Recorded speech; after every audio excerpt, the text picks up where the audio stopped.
I respect people's ability and right to dissent, but what we need to make sure every one of us does is observe the CDC best practices so we are not unwittingly spreading COVID-19.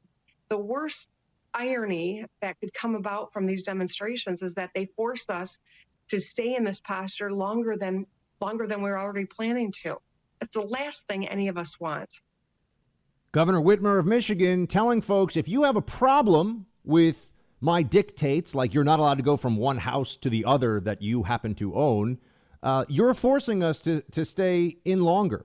So the quarantine extending is your fault if you have a problem with what is really house arrest and not quarantine in the first place. Matt Walsh is with us now. He is the host of the Matt Walsh Show and also a senior writer at the Daily Wire. Mr. Walsh, thanks for making the time.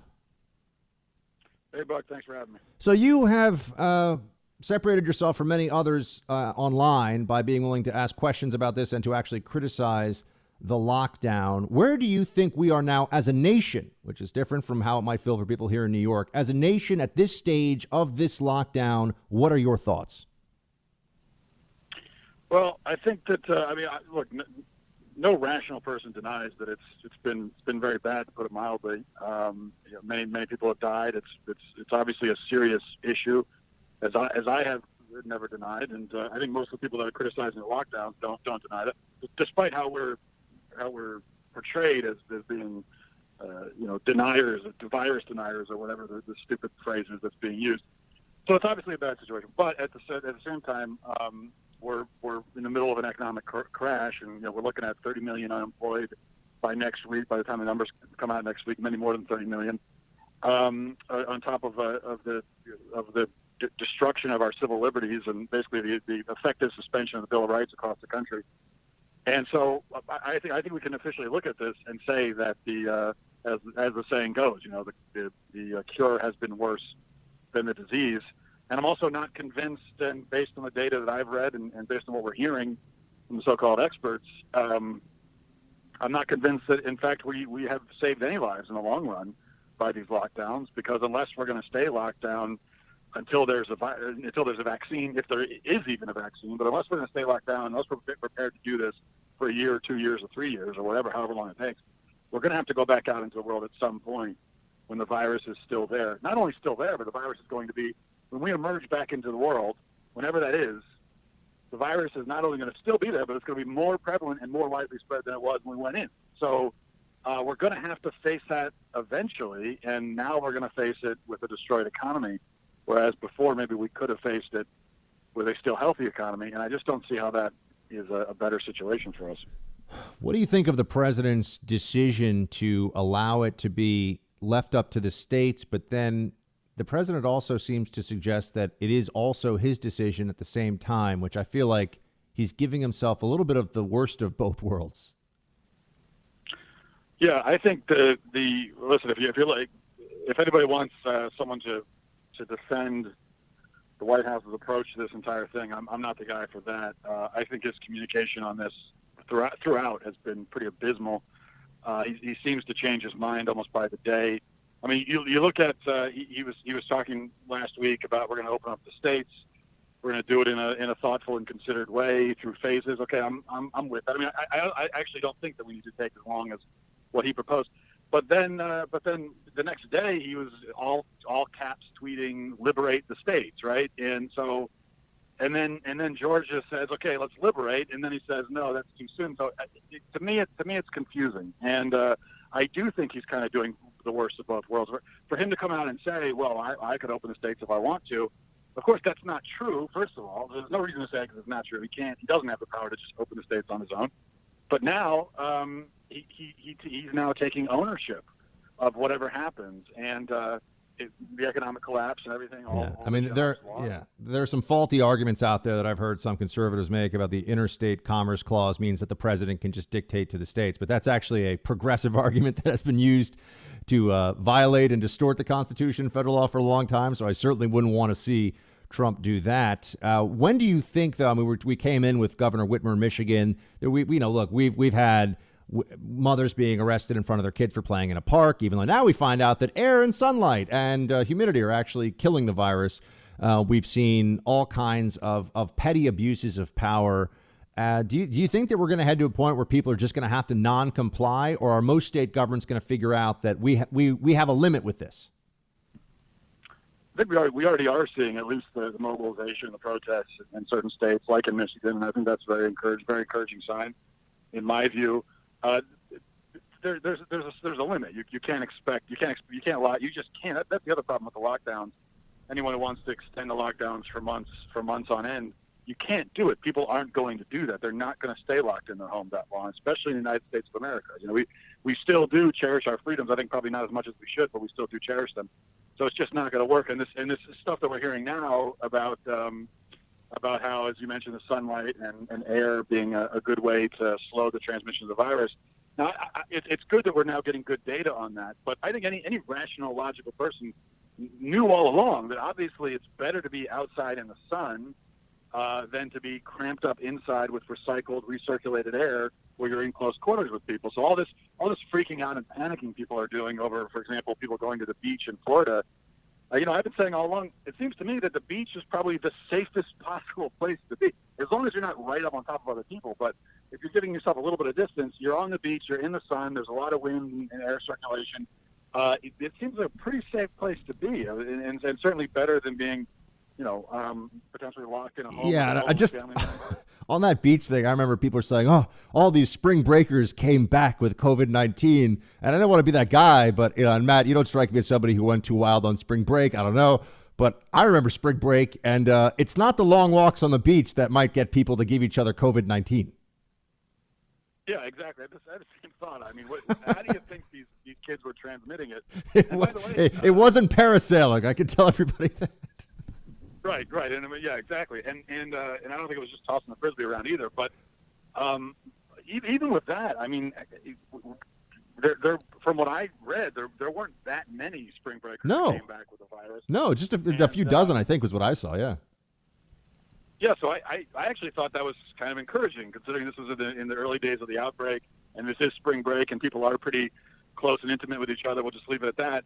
And for it not to spread wildly and out of control, I think this was kind of a good sign. Although it also tells us that we know this, that younger people are not as affected by it, which is why it never made sense to me. Look, younger people are not as affected by it. It's not as fatal for them. They're not as likely to transmit it. That's what the data tells us. We also know that younger, healthy people, they're the primary ones in the workforce, especially in some of these service jobs that are being decimated right now. So, and meanwhile, you've got older people who are most susceptible to it. Many of them are retired anyway or in nursing homes. So we had everybody stay home. I mean, why not have the people stay home who were probably staying home anyway because they're not working, and then let the people, most of whom are in the less susceptible groups, go to work? The strategy doesn't make any sense. Yeah, which is close to what Sweden has done, which everyone was saying. I mean, I remember people were saying Sweden's going to learn the hard way. They're heading for disaster. And I was like, well, let's see. And we've seen, and it actually is not a disaster. And now their top epidemiologist for Stockholm is saying that they think they're going to be at herd immunity in a matter of weeks. But Matt, before we go, I just want one more for you. You're a Catholic. I'm a Catholic. I watched Easter service on Sunday. Just we can't do that. I mean, we can't actually go to Mass. We can't celebrate the Eucharist in that way. Just what have you been doing? Yeah, well, the same thing as everybody else. We've been live streaming the services on Sunday, and it's nice that we're able to do that, these days. But I don't consider it a substitute for the real thing, and I am a little concerned. We know that church attendance is already dwindling considerably in this country for many decades. I'm wondering if this is going to be the nail in the coffin for a lot of churches because, number one, they've been going without donations for a month now or more. And number two, I think, are there going to be more people who say, well, apparently you can just stay home and sit on your couch and watch it anyway. There's no point in going back. So that's another aspect of this that I'm worried about. Yeah, so, the virtual Eucharist is not getting it done for you. Not quite. It's like I said, it's not quite as good as the real in-person experience. Matt Walsh, everybody, check out his show, The Matt Walsh Show, which you can download on podcast. Also, writing at thedailywire.com. Matt, all the best to you and yours. Thanks so much for joining us.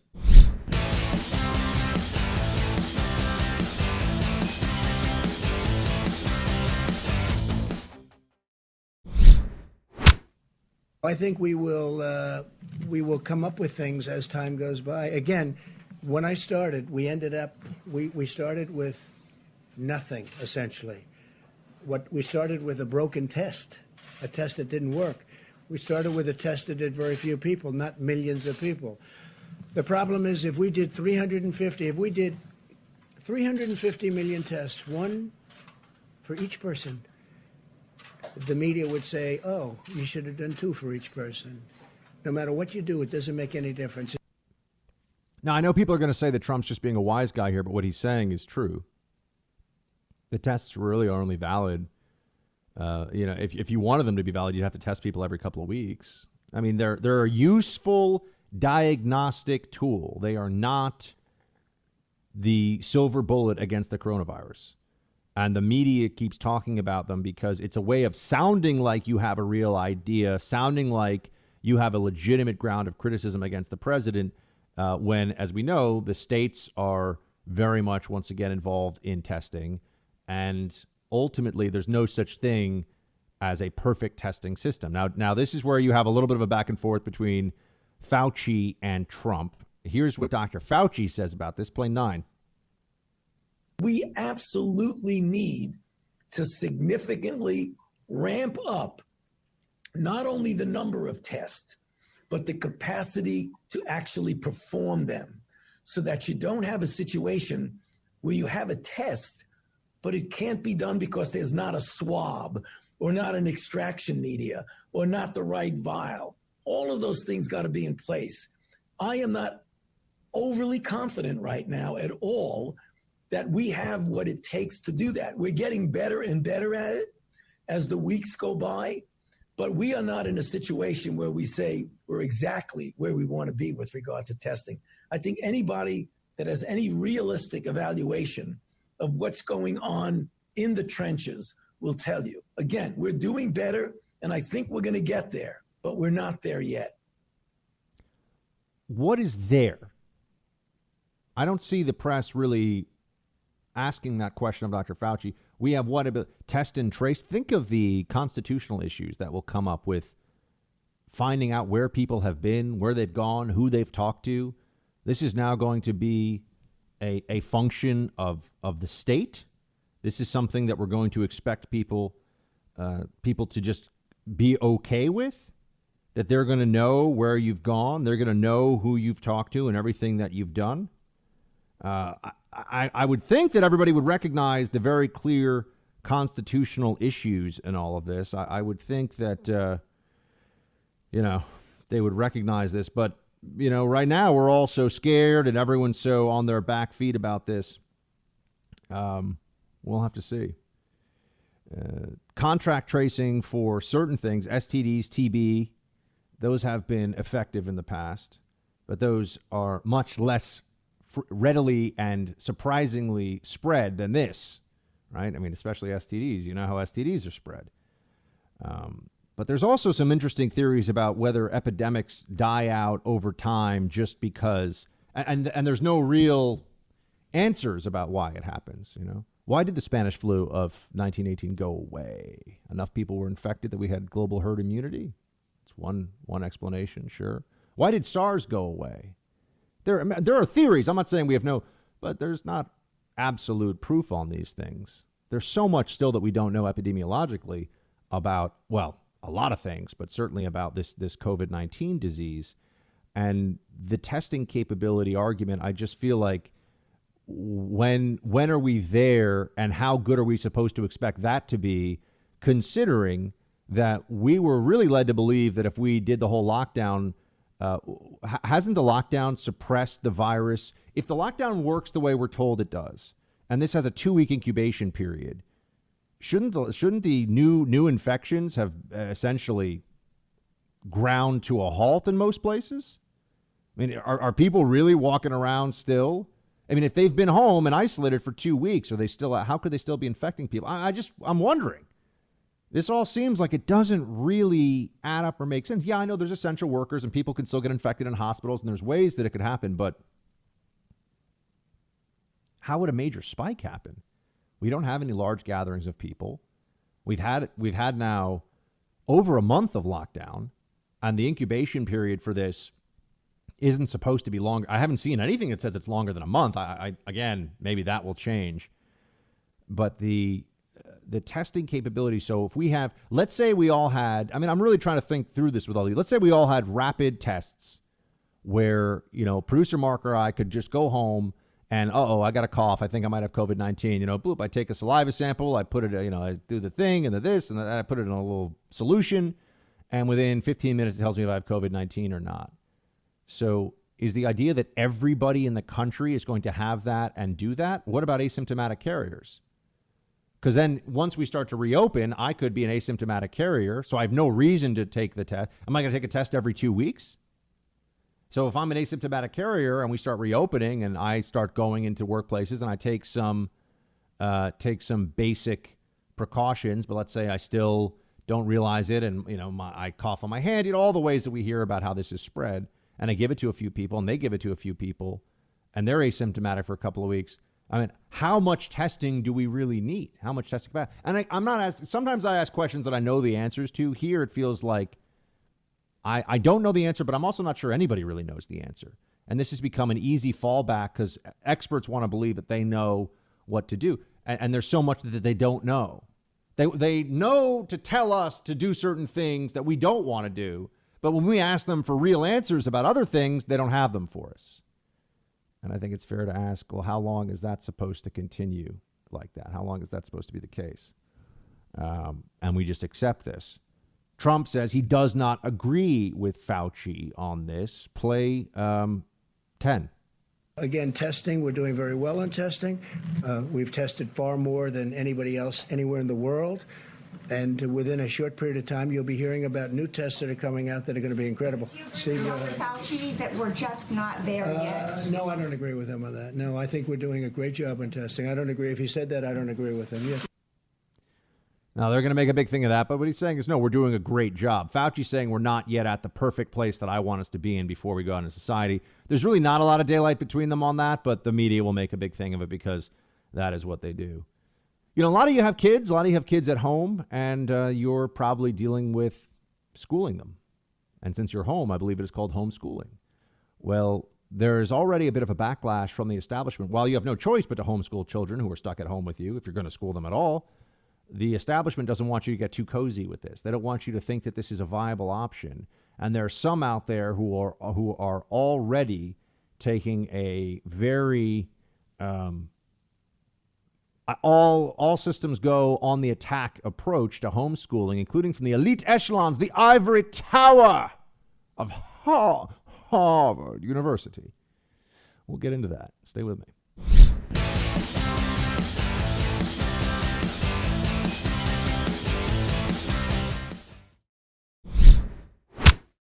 Well, because we're on national lockdown, a lot of people are homeschooling. If you have kids, you're homeschooling. So that's what's going on right now. People are getting a taste of something that has been going on in this country for a while and growing over time. And no big surprise, the establishment's got big problems with it. We have an education expert with us now. Inez Felcher-Stepman joins us.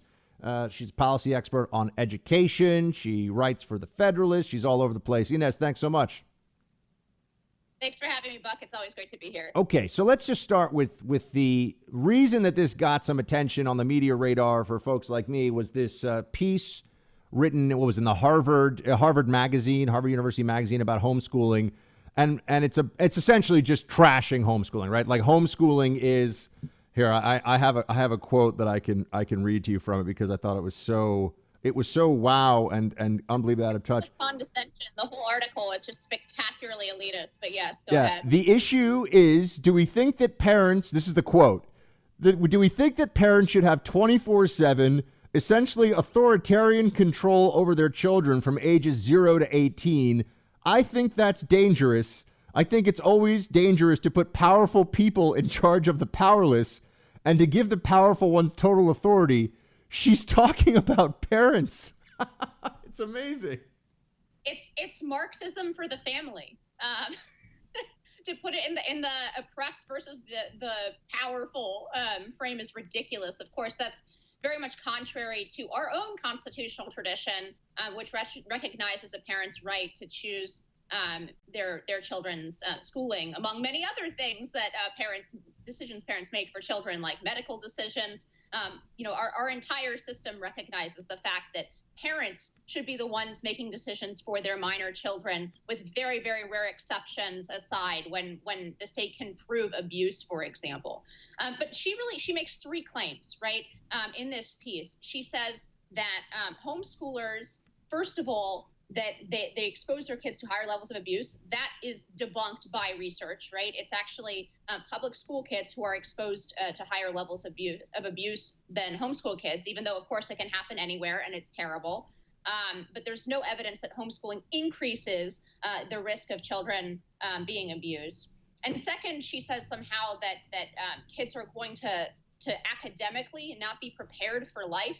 Well, the evidence that we have shows that homeschoolers get higher SAT scores, they get higher ACT scores, they come into college more prepared, right? Of course, it's hard to do a true study because you don't really have a blind control group, but the evidence we have shows that homeschoolers are better educated and more academically advanced than their public school peers.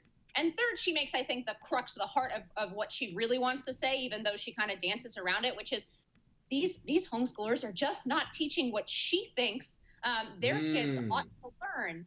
And she cloaks that in some things about tolerance. She says, oh, if they don't go to public school, how will they learn to tolerate people who are different from them?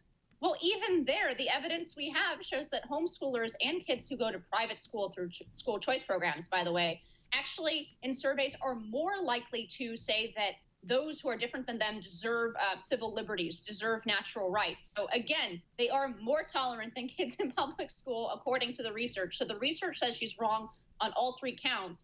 And I think all of that was just window dressing. She wants to replace what those yokel parents are teaching their kids, about the Constitution and the Bible. And I thought that one of the most memorable and in a bad way for the people writing the article and making the argument was the graphic that they had that showed the homeschool kid stuck inside a house, which is really made to be something of a prison. And there's all these other kids running around outside in the sunshine. This is hilarious. I live right next to a very large, very poorly performing public school, and there aren't kids running around outside in beautiful sunshine and fields. There are kids locked in what do look a bit like penal colony cells. I mean, it's not a particularly nice, fancy place. My friend Michael Malice, who I think you know as well, often says, and he's unrepentant on this, he's just like, public schools are dressed up jails for children. That's what he calls. I mean, he thinks that the process of putting people under force of law into these facilities for 7 hours a day on a schedule that's really based on adults needing to be somewhere and get paid. It's really not what's best for the kids. As you see, a lot of schools, are starting 8:30, 9 o'clock in the morning. People say that kids should probably be able to sleep in even later than that. So what evidence is there on the behavioral side? I mean, I'm just curious. Do we even have any data on homeschoolers in terms of drug abuse, incarceration rates, anything like that? Because the suggestion seems to be, well, if you stay at home with your family, you're at some greater risk somehow, or you're stuck in a prison. Look, all the evidence shows that homeschoolers outperform public school kids on a whole variety of metrics. But again, I do want to put the asterisk on that. It's a very small percentage of kids that are homeschooled. It is about 2 million kids who have been homeschooled before this current crisis. So it's not zero kids, but it is such a unusual lifestyle choice for a lot of families that it's hard to get good data. And it might be that super educated families or super dedicated families are pulling their kids out of school. But that vision that this Harvard professor has of homeschooling is very, very old. The way she thinks about it is primarily religious. There are a lot of religious families homeschooling. There are also a lot of secular families that are homeschooling because they're not happy about what you call the prisons in the public schools. They're not happy with the academic performance of the public schools. And they're not happy also with the behavioral influence of the public schools. What we do know, I don't know about homeschooling in particular, but we do know that, for example, private schools and charter schools have lower levels of violence within the schools, right? So there's a lot of parents who are making these decisions for safety reasons. But look, at the end of the day, this is. I don't think this current crisis is going to result in a huge explosion in homeschool numbers. I think most parents still want to send their kids to a brick and mortar school, and that's fine. Those schools do serve as a certain amount of community glue. They do let kids meet each other, let families meet each other. But I hope that this crisis, the silver lining of it, will be that parents will review what their kids are learning, because it can be remarkably hard. You'd be surprised how hard it is to actually get a hold of a curriculum in a lot of public schools in the United States. And I hope that this will help culturally recenter parents. I hope that this crisis pushes us back in the direction that America traditionally has gone, and in the opposite direction of this Harvard article, which is to recenter parents as the primary educators of their children, even if they then decide to hire a school or a tutor or a combination of things, or they decide to do it at home, to educate their children at home as homeschoolers, that whatever way they choose to do that, they are in the driver's seat, and not the state, not the bureaucracy, not the principal, but parents are in the driver's seat of their kids' education. And I think that there's a chance that this recenters that old American principle. So it sounds like you're not necessarily predicting that there'll be a big surge, although I guess, I always say no one can predict the future, but you're saying that, it doesn't look like there'll be a huge surge in permanent homeschooling. Clearly, there's a lot of homeschooling going on now that wasn't before. Do we have any sense of, ways that people may try to bring more homeschooling into the way that you mentioned tutors and things like that, and a greater degree of autonomy for families? Do you think that there's going to be a lot more efforts to do supplementary telelearning, to use these? I'm just wondering, I'm not a parent, right? And I've never dealt with kids so in this way, so I can't speak from any first person perspective on this, but I would just wonder if now that parents are at least being forced to see a little bit more of what their kids are or are not learning, maybe they decide that, what's great would be to send if I'm going to send the kid to a public or charter or a parochial school or private school, whatever it may be, but I'm also going to make sure they're getting something else that we can do at home, not necessarily being taught by the parent, but programs online. Online learning is incredible. People are figuring this out now. I think the same thing about the online learning as I think about homeschooling, which is now that everybody's trying it, a certain percentage of people will find out that they really like it. And I think especially parents with kids who have difficulty with the social environment of schools for whatever reason. Maybe they're being viciously bullied at school. Maybe they have special needs, and they're having a really hard time, as many families do, enforcing the so-called IEP, individualized learning plan, for their kids' special needs with the school. I think some of those families especially might make the decision that, hey, this is better than what my kid has gotten before at the public school. I don't see this going huge and widespread simply because schools do function as childcare for a lot of dual income households. We're finding that out right now. And every time Andrew Cuomo briefs us on the coronavirus, right, he has to say you can't really open the economy without opening the schools because parents need somewhere to put their children. No, that's not education, right? That's just the childcare function of the schools. But anyway, either way, even if they're happy with how their public schools are educating their kids, I hope that this time will be a chance to recenter exactly that decision-making process at home. And just one more note, this is not really homeschooling, what's happening right now, right? If you talk to actual homeschoolers, they'll say, no, this is a ball of stress. This is not what we've been doing.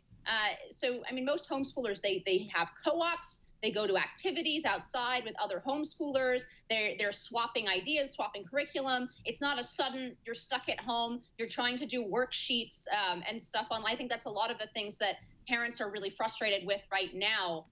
That's not really homeschooling. In homeschooling, you have a lot more preparation going into it, and you have a lot more external activities and communication with other people. This isolation during this pandemic is not really homeschooling. So I just want to be clear about that. Is your adorable pug within eyeshot right now? And if so, do we get to pull him up so those who can see him on Skype will get is he nearby? See how messy if he's not, I know the Hubs is nearby, but there he is. For those, I know on radio and podcasts you can't, but she just showed he's got a pug. What's his name again? He's great. His name is Thor. Thor the pug. And also, everyone say hi to Jarrett's in the other room studying and working hard. But Jarrett is, has his husband and a friend of mine, and we'll have him on the show next week. But man, the pug, I gotta say, that's a very distinguished pug with the gray on the face. He's cute. Yeah, he's a puggle. He's half beagle, half pug, and I've never seen another one that's black and white like he is. He's just kind of he gets a lot of Boston Terrier comparisons. Yeah, I had one of those growing up. Where should people go to read your latest, and what are you working on? Sure. So either at iwf.org or the Federalist. And actually, I have a piece out at the Federalist related to, we're all sponsoring this lady to write her uninformed opinions about homeschooling at Harvard. So I have a piece up about how we shouldn't be giving more money to universities, especially during this time where there are so many Americans hurting. Universities should definitely not be at the front of the line for the bailout like they were in the CARES Act. So. All righty. Inez Felcher-Stepman, thank you so much. Great to talk to you, Inez. It's good to see you, Buck.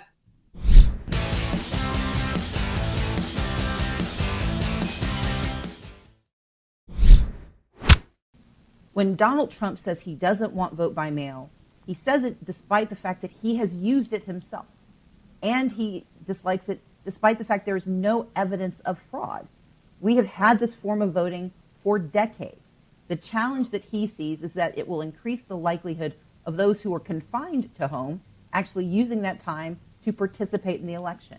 And anytime a leader is afraid of people speaking their minds and making their selections, he is illegitimate and should not hold office. Illegitimate, Stacey Abrams says about the current sitting president. Illegitimate. Wow. This is the dominant Democrat line, though. Remember that she is now saying that this is what you will hear from people, and you'll continue to hear that this president was really never the president. He's a fake. He's a pretender to the throne, so to speak. And we're going to get into this argument, continue to get into this argument over vote by mail. Here's what she's really referring to. Usually, yes, you can vote absentee. We all know that in most states, absentee ballots don't even get counted unless it's a really, really close election. So as a means of trying to cheat, it's not a good one, because chances are your absentee ballot will not matter now in Florida and back in 2000, there have been instances where they do matter. But generally speaking, absentee ballots, you're casting your vote, but the election will be called and it will be done before they ever even get to it. So that changes if all of a sudden everyone's doing vote by mail. And what the Democrats really want to do is have ballot harvesting. Now, ballot harvesting just means that you can have one person who goes around and collects from everybody who's going to, at least ostensibly everyone who's going to be voting, collects their vote for them and then brings it all to a polling place. But that means that there's no physical presence for any person having to show up at a polling place and present themselves as the voter. Forget it. So forget about voter ID. There's the ID. How you get ID? No one's going to do this. Oh, yeah, you're going to trust the person doing the ballot harvesting ID? I don't think so. How could you think about it this way? How could you even begin to prove that that there was fraud in this case if somebody can just go around and pick up empty ballots for the presidential race and fill them out and bring them in? How would you ever know? Who's gonna be able to blow the whistle on that? What theory? And keep in mind that this would happen nationwide. What would be the theory of the case on that one? There's just simply no way that it could be proven one way or the other. I mean, without extensive resources and investigation that we all know simply is not going to happen. But the Democrats, once again, they don't care. They don't care. Remember, the president is illegitimate. That's an important data point in this conversation, because what they're really saying in this, in part, is that the president is illegitimate, and therefore, if they have to use, this is a they fight fire with fire situation. If they have to use illicit, illegitimate means to defeat an evil president who should not be president, they're fine with that. They're fine with it. The Steele dossier, which I'll be talking to you a little bit more about, for example, the Steele dossier is completely a fraud. I mean, now it's become clear. Remember, that was used for the Russia collusion hoax. And this was Christopher Steele, MI6, knows everybody in Russia, so slick, everyone believes him. Now they're pushing him for, okay, we want to know, where are your original communications and source documents about this? He's like, oh, they're all gone. Oh, they're all gone. So there's nothing there. Isn't that convenient? he did make up whatever he wanted, just collect a bunch of rumors and have no verification of it whatsoever. It's all lies. It's all crap. And they tried to take down a president with this. My friends, the mainstream media, they are the king of lies. Don't ever forget that. And what they're willing to do and what they're willing to support in the election this fall is going to blow your mind. And if we don't stop them, there's nothing that would benefit them that they won't do.